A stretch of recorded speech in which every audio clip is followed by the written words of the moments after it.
বর্তমান সময়ে আলোচিত একটি প্রাণীর নাম হচ্ছে কৃষ্ণ হরিণ। 1998 সালের অক্টোবরে বলিউড অভিনেতা সালমান খান সহ একটি শুটিং ইউনিটের আরও কয়েকজনের বিরুদ্ধে দুটি কৃষ্ণ হরিণ, যা চিৎকার নামেও হত্যার অভিযোগে মামলা করে ভারতের রাজস্থান রাজ্যের কৃষ্ণই সম্প্রদায়। তখন থেকেই কৃষ্ণ হরিণ চলে আসে আলোচনার শীর্ষে। ভগবান বিষ্ণুর পূজারী সম্প্রদায় কয়েকশো বছর ধরে 29টি রীতি অক্ষরে অক্ষরে মানার চেষ্টা করে, আর সেসব রীতির মূল কথা হচ্ছে প্রকৃতির সুরক্ষা, বৃক্ষ রক্ষা ও জঙ্গলের প্রাণী রক্ষা। বিশেষ করে কৃষ্ণ হরিণকে বিষ্ণুই সম্প্রদায়ের পবিত্র হিসেবে গণ্য করে। এই হরিণকে বলতে গেলে তারা পুজো করে। ভগবান কৃষ্ণের রথ টানতে কৃষ্ণ হরিণ প্রাচীন হিন্দু পুরাণে এমনটাই উল্লেখ আছে। কৃষ্ণ হরিণ, যা চিৎকারকে মানা হয় বাতাস বা চাঁদের বাহন হিসেবেও।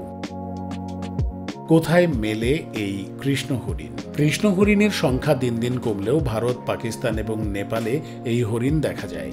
ভারতের রাজস্থান ও গুজরাটের মরু এলাকায় এগুলো চোখে পড়ে বেশি। পুরুষ কৃষ্ণ হরিণের ওজন সর্বোচ্চ 45 কেজি পর্যন্ত হয়, উচ্চতা 74 থেকে 88 সেন্টিমিটার, আর মাদি কৃষ্ণ হরিণ অপেক্ষাকৃত আকারে ছোট হয়।